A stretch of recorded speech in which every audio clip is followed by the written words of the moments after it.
Ce que vous voyez là, c'est le Mont Blanc. Et là, le village de Bonne. Aujourd'hui, je viens rencontrer un producteur de lait à Reblochon et c'est Martin. Bonjour Martin, alors qu'est-ce que tu fais pour le Reblochon? Bonjour Marion. Effectivement, je suis producteur de lait à Reblochon sur la commune de Bonne, au plein milieu du territoire du Reblochon. Je suis installé actuellement avec mes deux frères, donc on est 3 associés. On possède 46 vaches laitières à l'année en moyenne.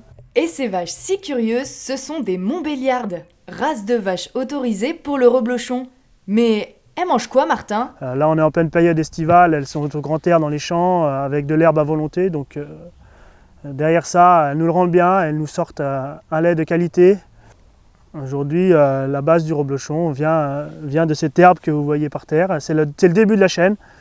Et tout ça va être transformé en lait par la vache et ensuite par le fromager et après apprécié par le consommateur.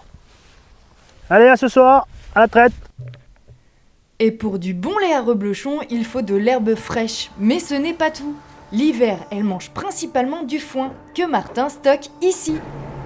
Alors le foin, la paille, enfin l'alimentation des vaches en général, moi personnellement j'y connais pas grand chose, donc on va tout demander à Martin.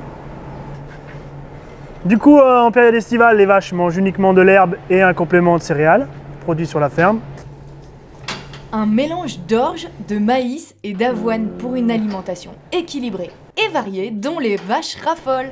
Et en période hivernale, donc les vaches sont enfermées dans le bâtiment. On donne du foin récolté au printemps, au mois de mai et juin, et après du regain. Donc le regain que tu vois ici, qui est en train de sécher au ventilateur. Le regain est les deuxième et les troisième coupes d'herbe, l'herbe qui a repoussé dans la saison de l'été. On peut trouver le regain sous forme de vrac, comme ceci, et comme le séchoir que vous voyez là-haut, et sous forme de bottes.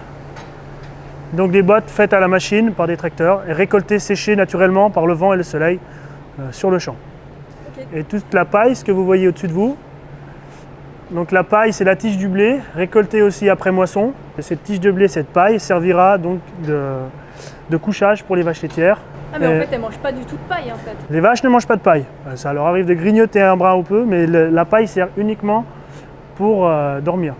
Alors en fait, du coup vous coupez de l'herbe pendant tout l'été pour le garder ensuite comme nourriture l'hiver.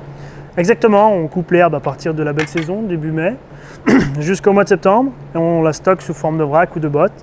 Et cette alimentation sera redistribuée en période hivernale quand l'herbe n'est plus suffisante dans les champs. Tu sens cette odeur là? Ah ouais. Ça sent bon ça. Ouais, c'est vrai que ça sent bon, ouais. Pour un bon Reblochon, il faut donc des vaches bien nourries en herbe fraîche l'été et en foin l'hiver. Et un complément en céréales. En attendant l'hiver, elles continuent de brouter dans les champs.